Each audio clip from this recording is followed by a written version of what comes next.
حضرت سیدنا امام جعفر صادق جن کی نیاز شریف کرتے ہیں 22 رجب کو. ہاں کچھ شکی لوگ جن کو انگریزوں کی میز سے عقیدہ ملا. جاؤ تاریخ کے پنے اٹھا کے دیکھو امام جعفر صادق کا 22 رجب سے کیا تعلق ہے.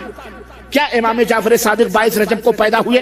کیونکہ دن جو منائے جاتے ہیں کسی کی موت پر منائے جاتے ہیں یا کسی کی پیدائش پہ منائے جاتے ہیں یا کوئی بہترین کوئی انعام یا کوئی چیز پاتا ہے اس دن کو اس دن میں منایا جاتا ہے کہ نہیں ہے؟ تو جعفر صادق کی جو نیاز 22 رجب کو کی جاتی ہے، سوال یہ پیدا ہوتا ہے کہ کیا جعفر صادق 22 رجب کو پیدا ہوئے؟ اگر آپ پہلی مرتبہ ہمارے چینل لائے ہیں پلیز سبسکرائب کر لیجئے. جعفر صادق ایک بہت بڑے امام ہیں، آل بیت میں سے، نبی کریم صلی اللہ علیہ وسلم کے خاندان میں سے. اور قریب کروں میں آپ کو امام ابو حنیفہ کے استاد ہیں رحمت اللہ علیہ. جعفر صادق امام ابو حنیفہ رحمت اللہ علیہ کے استاد. اور قریب کروں میں آپ کو جاؤ تاریخ کے پنے اٹھا کے دیکھو امام جعفر صادق کا 22 رجب سے کیا تعلق ہے. کیا امام جعفر صادق 22 رجب کو پیدا ہوئے؟ کیونکہ دن جو منائے جاتے ہیں کسی کی موت پر منائے جاتے ہیں یا کسی کی پیدائش پہ منائے جاتے ہیں یا کوئی بہترین کوئی انعام یا کوئی چیز پاتا ہے اس دن کو اس دن میں منایا جاتا ہے کہ نہیں ہے؟ تو جعفر صادق کی جو نیاز 22 رجب کو کی جاتی ہے، سوال یہ پیدا ہوتا ہے کہ کیا جعفر صادق 22 رجب کو پیدا ہوئے؟ کیا جعفر صادق 22 رجب کو وفات پائے یا جعفر صادق کا کیا تعلق ہے 22 رجب سے؟ جاؤ میرے عزیزو تاریخ ڈھونڈ ڈالو، تلاش کر ڈالو، کھنگال ڈالو، تمہیں کہیں بھی 22 رجب کو جعفر صادق کا نہ نام ملے گا، نہ پیدا ہوئے، نہ مرے، نہ انہیں کوئی کسی پوزیشن کوئی حاصل ہوئی. جعفر صادق کا 22 رجب سے کوئی تعلق نہیں. حضرت سیدنا امام جعفر صادق جن کی نیاز شریف کرتے ہیں 22 رجب کو. ہاں کچھ شکی لوگ جن کو انگریزوں کی میز سے عقیدہ ملا وہ کہتے ہیں یہ نیاز کا کیا فائدہ ہے. ہم نے کہا برا مت مانو، نیاز کا فائدہ یہ ہے کہ بہانہ ہے امام جعفر صادق کا اور کھلانا ہے غریبوں کو. بہانہ ہے غوث پاک کی 11ویں کا اور کھلانا ہے غریبوں کو. پھر 22 رجب کو جعفر صادق کے نام پر پوڑیاں، سوہاریاں اور مٹھائیاں کھائی جاتی ہیں. اب یہاں پر میں آپ کو ایک اور حقیقت بتاتا چلوں. یہ بڑی دکھ بھری کہانی ہے اور بڑی دلدوز داستان ہے جو تمام بدعتوں کے ساتھ جڑی ہوئی ہے، چاہے وہ عید میلاد النبی ہو کہ نبی کی وفات پر ظالموں نے جشن منانے کے نام پر یہودیوں نے ہمیں جشن منانے پہ لگایا ہوا. میں آپ کو بتاتا ہوں 22 رجب کا جعفر صادق سے کیا رشتہ ہے.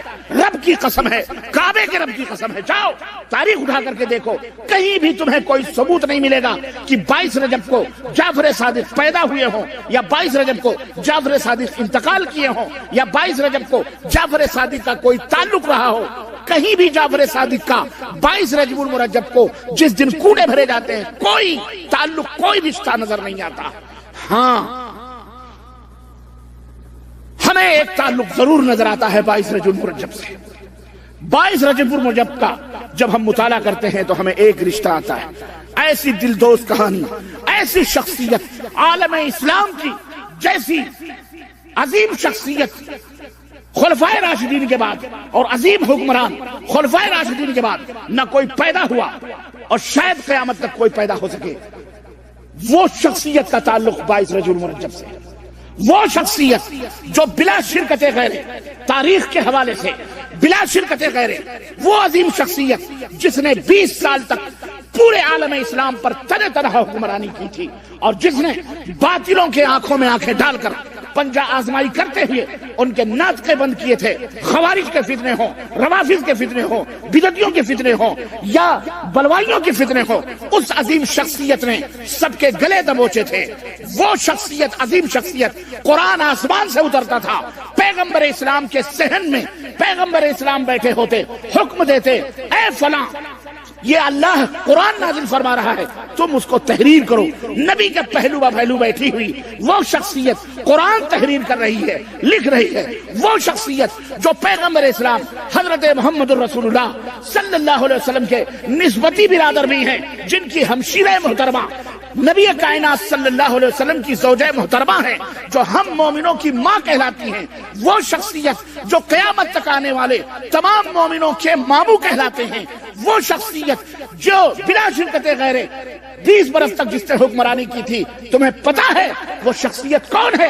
وہ شخصیت امیر المومنین امیر معاویہ بن ابی سفیان رضی اللہ تعالیٰ عنہ کی شخصیت ہے، جو 22 رجب المرجب کو جن کی وفات ہوئی ہے، انتقال ہوا ہے ان کو، امت مسلمہ یتیم ہوئی ہے، جن کی وفات سے اتنا بڑا صدمہ پہنچا ہے امت کو کہ حضرت عبداللہ بن عباس خانہ کعبہ میں دسترخوان بچھائے ہوئے اپنے ساتھیوں کے ساتھ بیٹھ کر کھانے پر ابھی بیٹھے ہی تھے کہ خبر ملتی ہے، دمشق سے آنے والا شخص خبر دیتا ہے کہ آج امیر المومنین امیر معاویہ کی وفات ہو گئی ہے، کاتب وحی اس دنیا سے رخصت ہو چکا ہے، امت کا لوگوں کا ماموں مومنوں کا ماموں اس دنیا سے رخصت ہو چکا ہے، امیر معاویہ کا انتقال ہو چکا ہے۔ حضرت عبداللہ بن عباس دسترخوان کو سمیٹنے کا حکم دیتے ہیں، دسترخوان سمیٹ دیا جاتا ہے، سوگ منایا جائے، کیوں؟ اس لیے کہ ایک عظیم حکمران آج اس دنیا سے گیا ہے، اس کا تعلق 22 رجب سے ضرور ہے، اس کا تعلق 22 رجب کو ہمارے تمہارے ماموں مومنوں کے ماموں کا انتقال ہوا ہے۔ اب سوال یہ پیدا ہوتا ہے، وفات پر پوڑیاں کھائی جائیں، مٹھائیاں تقسیم کی جائیں؟ اللہ، ضرور کوئی نہ کوئی سازش ہے، ضرور کوئی نہ کوئی سازش ہے۔ یہ رافضی شیعوں نے ایجاد کری اس رجب کے کوڑے کو اور نام دیا امام جعفر صادق کا، نام دیا کس کا؟ 22 رجب کو، 22 رجب کو جعفر صادق کا کوئی تعلق نہیں، لیکن نہیں، رافضی شیعوں کو جو یہودیوں کے ایجنٹ ہیں، جو یہودیوں کی پیداوار ہیں، انہوں نے دیکھا کہ ہمیں خوشی منانی ہے، خوشی منانی ہے، کیوں؟ اس لیے کہ امیر معاویہ جو جن کو وہ اپنا دشمن سمجھتے ہیں، معاویہ سے بدلہ لینے کا سب سے بہترین موقع ملا ہے، کسی کو نہیں معلوم۔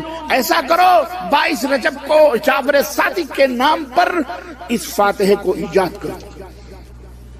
یہ فاتحہ ہندوستان میں پیدا ہوئی ہے، جعفر صادق کے کنڈے ہندوستان میں پہلی دفعہ بھرے گئے جب ایرانی شیعوں نے آ کر کے ہندوستان پہ قبضہ کیا، بابر کے زمانے میں، ہمایوں کے زمانے میں بھاگا تھا نا یہ بھارت سے، اور جا کے ہندوستان میں 50,000 ایرانی شیعہ ملے، 50,000 فوجیوں کی ڈریس میں ان کے ہندوستان کے اندر آ کر کے اپنے مذہب کو پھیلانے کے لیے انہوں نے اس طرح سے تعویذ، گنڈے، پلیتے، درگاہ، مزار، قبر، یہ تمام سب الا بلا اور جو نیاز اور ساتھ اور دیگر چیزیں، یہ سب صوفی تصوف، یہ سب انہوں نے ایجاد کیا، یہ وہ سب انہوں نے ایجاد کیے مسلمانوں کو جو اہل سنت والجماعت ہے ان کو گمراہ کرنے کے لیے۔ سادے سودے لوگ ان کے ایجنٹ بن گئے، کھانے پینے والے بن گئے، کھانے پینے کے لیے پیدا ہوئے۔ انہوں نے جعفر صادق کے نام سے امام امیر المومنین حضرت امیر معاویہ کی وفات پر خوشیاں منانے کے لیے کس کے؟ امام امیر المومنین حضرت امیر معاویہ کی موت پر خوشیاں منانے کے لیے پوریاں اور مٹھائیاں کھلائی گئیں، اور وہ خود کھاتے کھاتے عام مسلمانوں کو بھی اس میں لپیٹ میں لے لیا۔ ہندوستان میں یہ فاتحہ چل پڑی۔ اب سوال ایک اور پیدا ہوتا ہے کہ جب ان کو یہ کام کرنا ہی تھا تو کسی اور شیعہ امام کا نام پیش کر دیتے، امام جعفر صادقی کا نام کیوں پیش کیا گیا؟ ہاں دیکھیں باریکی، اس لیے کہ جعفر صادق ایک ایسی شخصیت ہے، اگر دوسرے اماموں کا نام پیش کیا جاتا تو لوگ کہہ سکتے تھے کہ یہ امام باقر ہیں، یہ شیعوں کے امام ہیں، یہ رضا علی ہیں، یہ شیعوں کے امام ہیں، امام فلاح ہیں، یہ شیعوں کے امام ہیں۔ امام جعفر صادق تو وہ امام ہیں جو امام ابو حنیفہ کے بھی امام ہیں۔ کس کے امام ہیں؟ امام ابو حنیفہ کے بھی استاد ہیں۔ نام ایسا کامن پیش کرو